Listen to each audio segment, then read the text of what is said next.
Anyways, We like the polite ones. Yeah, we do. We got 2 callers. Ooh, this is one of my favorites. Robin? Hello, how you guys doing? Good. How are you, Robin? Just fabulous. Thanks for asking. You're on with IQ and obviously Ethan. Hello, Robin.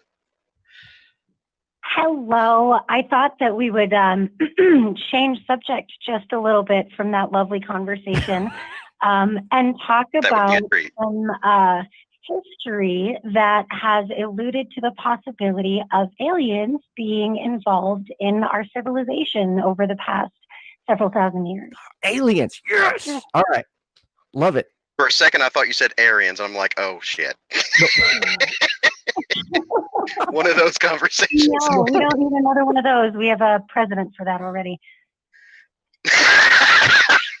Zing. That was good. Never mind. You got a cool point for that one. All right, moving on. So yeah, there's so many things that we could talk about, but I thought I would talk about something close to home, which is some of the Native American histories that have stories passed down from generations about different beings that have been involved in their creation, or creation stories anyways, and also in parts of their civilization. Ooh, okay. So I want to talk about the Hopi people who are from where I live now in Tucson. They're in northern Arizona, and they've been there for a very long time. And their creation story talks about the ant people. Their history talks about how the ant people came in at certain periods of global destruction. Actually, let's see, it was in their third age where they have I think they have 6 different ages. And in the third age, there was, some cataclysmic things. And according to their histories, the ant people brought them into caverns underneath the earth where they survived for a period of time when the surface of the earth was not quite so vibrant and healthy. And that is one of very many Native American stories that talk about actually being brought from the skies, including to Shiprock, New Mexico, which is where the Navajo Nation is. And they have this story with their creation story that the giant bird came down from the sky and brought them here, which is a very telling turn of phrase. So I want to start with that and see what your reactions are. Native American, creation stories and all that, they're fascinating. I love them. I mean, I'm part Cherokee, Blackfoot, and Sioux, so there's a little bit of heritage back there that pins my interest a little bit. But they're always very colorful, and there's always they're dramatic stories, and they're not like page turning, falling asleep in the pew type stories. There's always a lot of action happening with them. So I'm digging it. Go for it. Yep. Awesome. So hang on, actually, I'm going to bring this up. And Ethan, while I'm bringing up some information, do you have anything that sparks your interest specifically about what I've said already that you want to talk about? No, I when you just say aliens are embedded in our society, do you mean like you think they're currently walking around? Where are you going with this? So, for example, there are some people who think that George Bush is a lizard. I obviously don't. Is that where you're going with that, or where are you at? Yeah. What's funny about the lizard comment is I'll answer your question and then move on to the lizard thing, I guess. Yes, they have been, okay.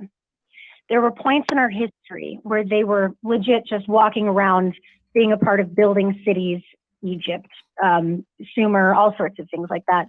And then they took their hands off of humanity when it started growing in knowledge and size and whatnot. So with all of the, beliefs that I've got, I do believe that there are tons of them on the planet, a lot of them underground. But there's also, when you look deep into different beings, it brings you into this spiritual kind of journey too, because they don't all exist in the third dimensional realm. There's different frequencies that they exist on. So they could be like right above your building and you wouldn't see them because they're vibrating on a frequency that we're not vibrating on and able to experience or see without meditation and other things, What or does without that them mean, deciding like to be vibrating seen. at a different frequency? And how do we know they're vibrating at a different frequency? The only Trying to wrap your head around fourth dimensional beings is difficult. It really is, and honestly, I'm not like a fucking master in it, but what I've learned is that through meditation, and this is what it always comes down to, which is why I keep urging Ethan whenever I can to try a meditative practice so you can experience it yourself. But through meditation, you connect to these different energies. And this is why I always comment when people come and talk about God, about how God is within all of us. It is absolutely everywhere, and it's consciousness. It all ties into aliens too, because through meditation, you can experience these different vibrations. You actually get information. Like, I know it sounds kind of crazy, but you get information that was not in your head before, and different vibrations and feelings that you wouldn't, it's so hard to describe without experiencing it. So I hope one day you both take an opportunity to get into some type of a meditative practice so you can I can understand what you're talking about and why it's so hard to describe it. I had a intense history with psychedelics, and I've had experiences that borderline the supernatural, at least inside my head. And I've been through all of that, and I've had experiences where there's things you can't really explain, but that I can't take any jumps after that when I know that there's things that go on inside my head that are caused by something. But I understand the experience that you're talking about. But where we get to with that is, if this can be same sort of experience can be chemically induced, is there just something in the brain that produces these experiences, and you can elicit it in a number of different ways, but it doesn't really point towards anything that is quite supernatural? I think that is totally fair. And I also think that you would have a little insight with some meditation into, like, I think with your experiences with psychedelics, you can kind of grasp the idea. For sure, I've done psychedelics too, so I understand. I will say this: all the incredible things that can happen in your mind and whatnot with it. But I would definitely want to just encourage meditation for y'all to just check it out. But what we can talk about that you can appreciate more would be the actual histories and like the stories of civilizations that you can actually, look back and, read the histories instead of like, yeah, okay, I guess if I meditate, maybe I'll find out. I honestly, I would actually like to try and meditate more. I struggle to quiet my mind. So separately, like Robin, if we'll talk after the show, if you can, any tips you can give me, because I need to find a way to get my mind to slow down because it doesn't want to. Now, when I did try shrooms, I understand, like, several people describe this connectivity you feel, and I understand that because you're almost, it's a hard feeling to describe. But what I don't get is why people will take drugs and then say that gets them to some type of either supernatural or other dimension, because to me it's just chemicals firing in your brain, and we have no evidence that anything exists outside of that, or that there's consciousness outside of the brain. And I think that scientific studies, and we talked about this in our first conversation when I was on video with you, that science into energy, it's expanding every week, really is. And with learning more about energy and how energy is connected beyond just like my the energy in my finger and the energy in the tree across from me, science is getting closer to actually proving connections between that, but we're not there yet. And I'm not educated enough to talk to you about it, but I think that the thoughts that you have in your mind and those experiences, whether you have them with drugs or you have them naturally, it's all kind of a part of the same range of experiences. And it kind of does all tie into this spiritual stuff I talk about and into aliens and all that fun stuff. I really hope aliens actually exist, or sorry, I hope we find them in my lifetime. Like, here's where I stand on it. You will. It's going to be happening, and that's why. Have you noticed disclosure has been happening? We talked about this last time. Have you looked up any of the videos released by NASA or the Air Force of their pilots coming across UFOs? No, I've seen several. I mean, so here's where I'm at. When they release footage of UFOs, in my mind, I don't want to say I assume, but I believe it is something, it could be another country's military, like we don't know. So I don't jump to it being aliens. I wait till we can actually demonstrate that, hey, this unidentified flying object is actually an alien ship, because a lot of times when people hear UFO, they think that means aliens, and all UFO means is unidentified flying object. So it could really be, anything natural, or sorry, anything I just within. want you to be in mind to the fact that these videos are going to be coming out more and more. As of right now, it's like a soft opening to allowing people to realize this. I mean, this is an actual disclosure event, because it's been like systematically happening over the past year or so. But even if you don't believe that it's alien right now, that's totally fine. Just keep your eyes open and see if, like, when you start noticing that this is going to be the more and more videos, more and more experiences, more and more people videotaping and experiencing these things. And to answer your question, the entire planet is going to know about aliens over the next 5 to 10 years. I mean, it's an undeniable road that we're on already. It would be nice to be able to put all of the conspiracy to bed. So if that is the case, I really do hope that is true.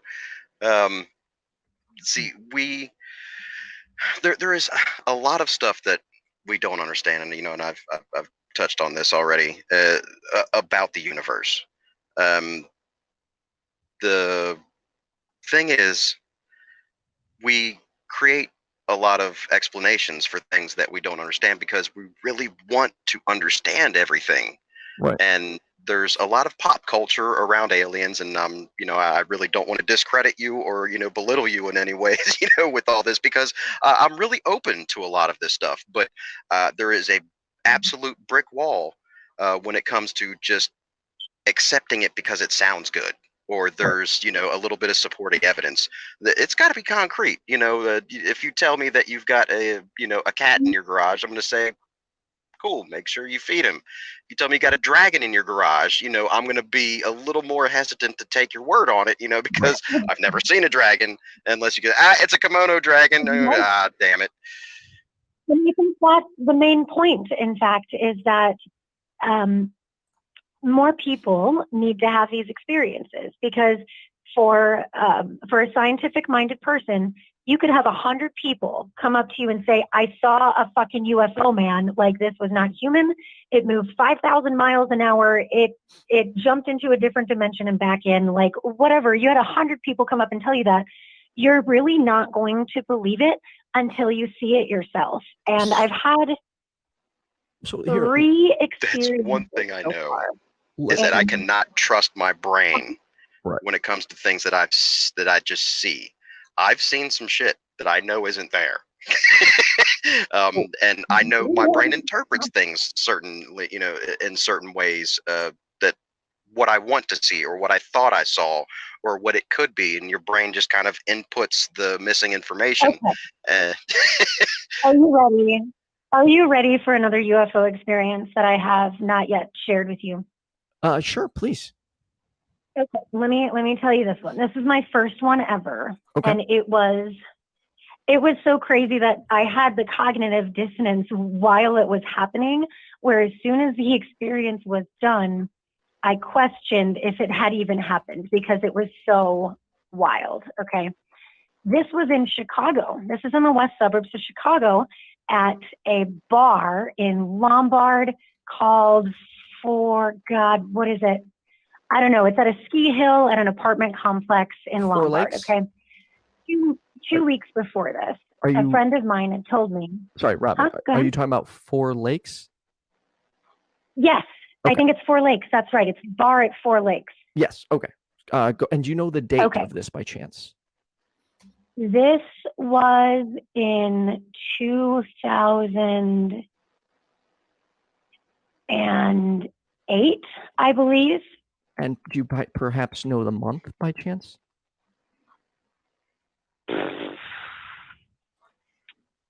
No, Okay. I know. Fine. I know the time of year was like spring.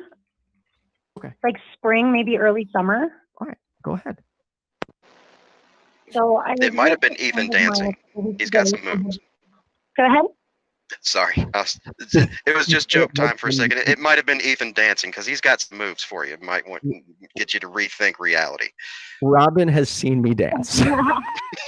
Anyway, continue. Sorry to interrupt. And I love it. Okay, so I had just heard a story from my friend who a couple weeks ago was on his balcony facing west, and he was with his roommate. This was at dusk and also in like the northwest suburbs of Chicago. And they had seen a really, really, really bright light going across the sky. And he was looking at it for a while because he's like, that's not an airplane. It's not a helicopter. I don't know what the hell that is. And he, Oh, sorry. A Superman joke. Please continue. It's a bird, it's a plane, it's an alien. We got jokes. So it was going across the sky. It was really bright. It was moving in a way that he couldn't take his eyes off of it. And he looked at his friend, his roommate, I mean, and said, like, is this weird to you too? And as soon as he said that, the light went, it like changed direction in the way it was moving and went off at about 4 times the speed that it had been cruising across the sky for the previous like 3 or 4 minutes. So just disappeared after he said something to his friend. So this thought was kind of on my mind, to be fair. So I go to Four Lakes, and I'm too young to go in the bar. And so I was sitting on the ski hill. It was dusk. It was getting pretty freaking dark. Okay. And the way that the tree line is, when you're sitting like in the middle of the ski hill, there's, trees to the left and there's trees to the right. And I was high up enough that there were no trees in the foreground for me. And I'm looking up at the sky, and it's quite dark, but it's not black yet. And I see this mass, and I say it like that because it wasn't like metal. Okay. It seemed like it was almost like if I, threw a ball, it might go through it, but it was this huge black mass of a thing. And I'm like, oh my God, am I seriously having an experience right now? And I thought to myself, when my friend said something to his roommate, the UFO, if it were that, seemed to react. And so I'm like, maybe there's some type of like telepathic connection or energy reading that they're able to do. So I think to this mass that I see coming across the sky, and I want to mention, this isn't far in the distance.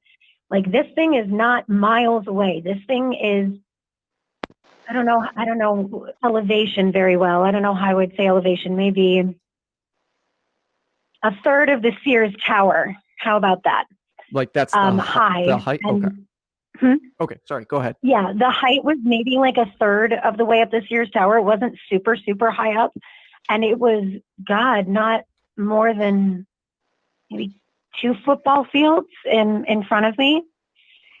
So I have this thought in my head, maybe they have a telepathic connection. And so I thought to myself, or to the mass in front of me, if you are a different being, show me.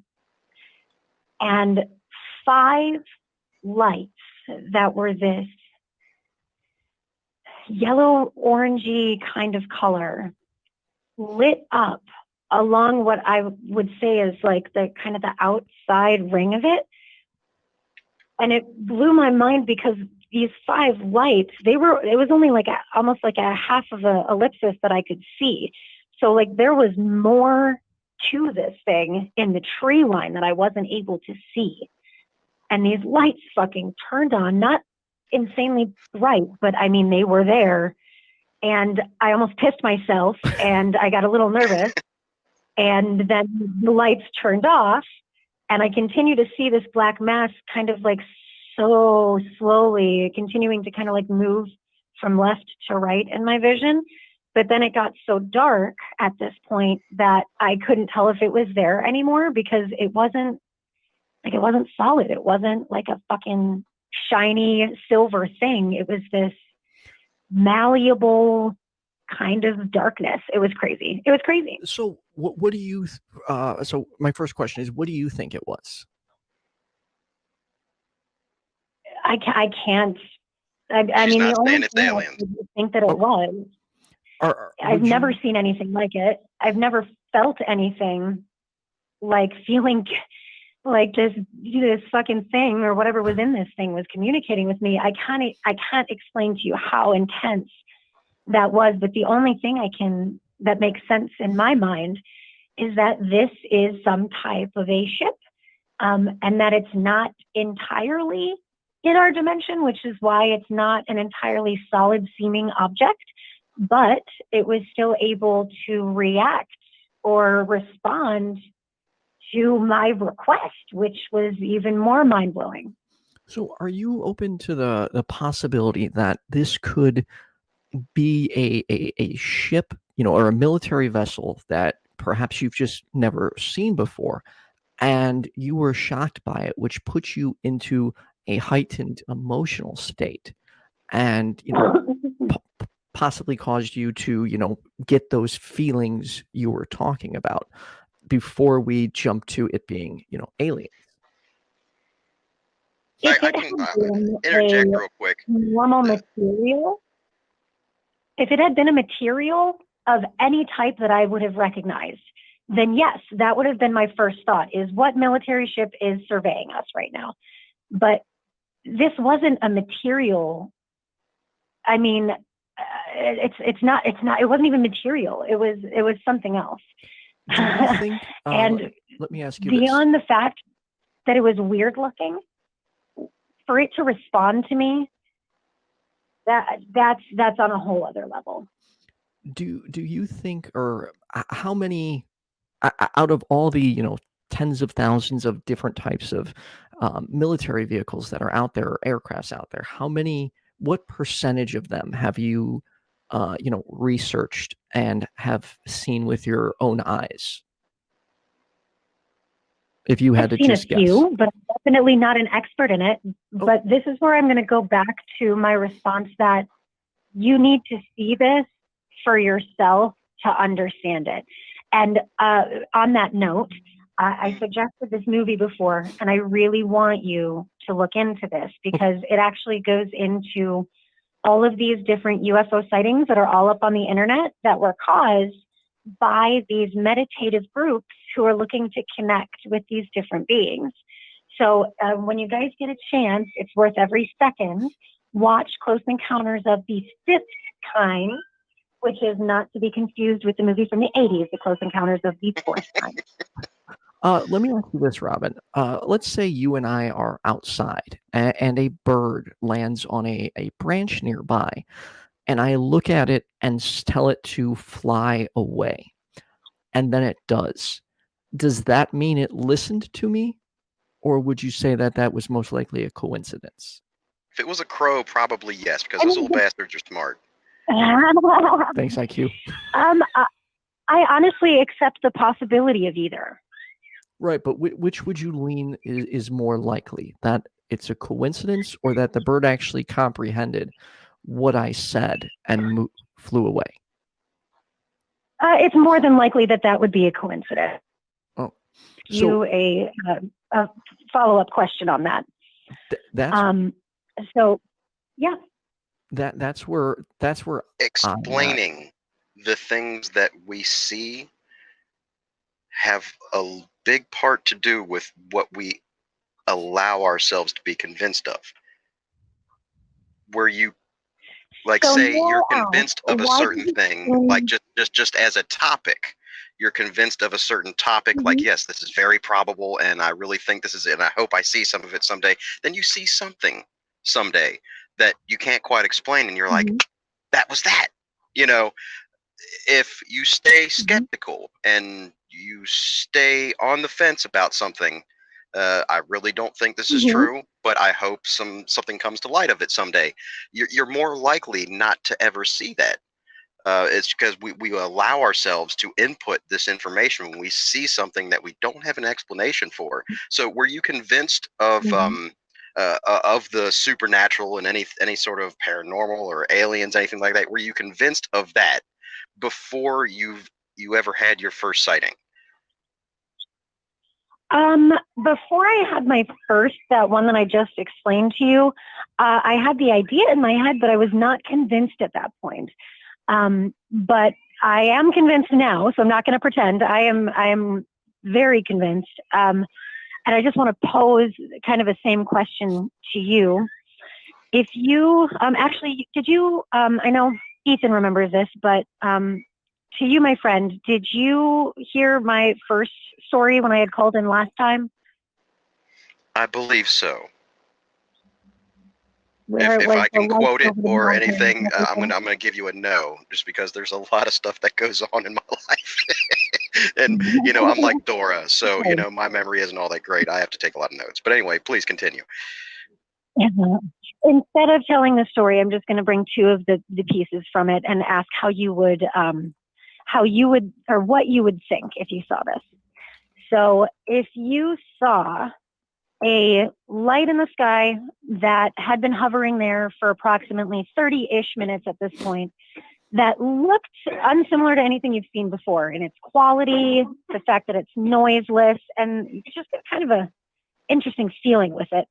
And then you see it move at a speed that you might clock at like 1,500 miles an hour. And if you were to describe the movement of this object, it was not like it was pushed by a rocket. It was like it slipped into place, is the only way that I can describe it. If you saw that with your eyes, and then after that, where you're like, what the fuck just happened? You see these two of these lights slowly move up in the sky and then disappear in a giant white flash of light, one after the other, not to be seen again for the rest of the night. What is the first logical place that your mind goes to explain that? To be completely honest, and not to poke fun at you, I'm gonna check my drink.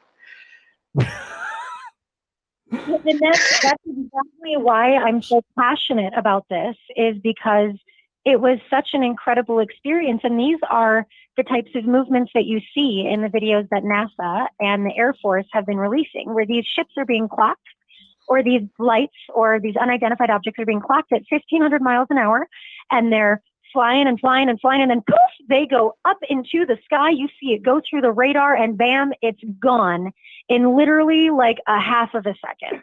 So let me ask you this. This is why I'm convinced.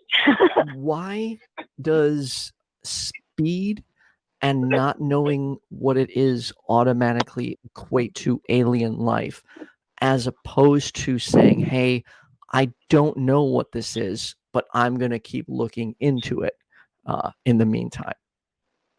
And that is what I've been doing. And I think there's a possibility that the military has things that they don't share with us. Obviously, that's a duh moment. I hope they have technologies that they're not sharing with us.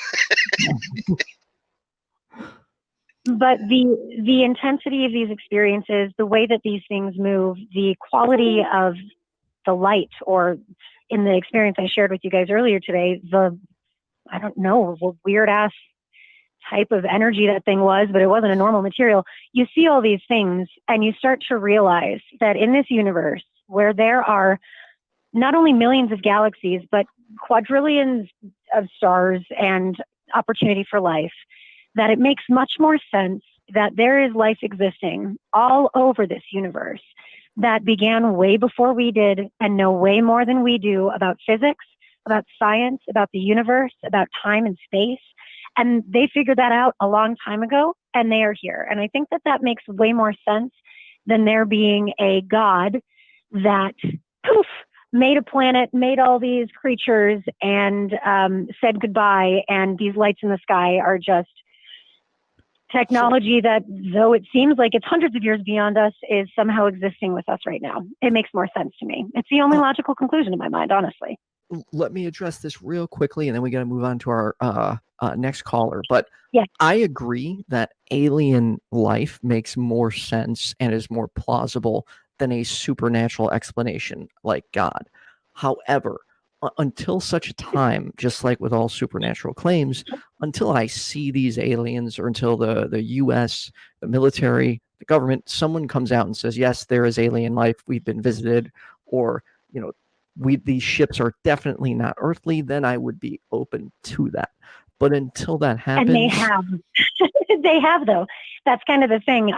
That's a big claim. I think people are still dissonant about the things that they see nowadays, that they're pushing it off.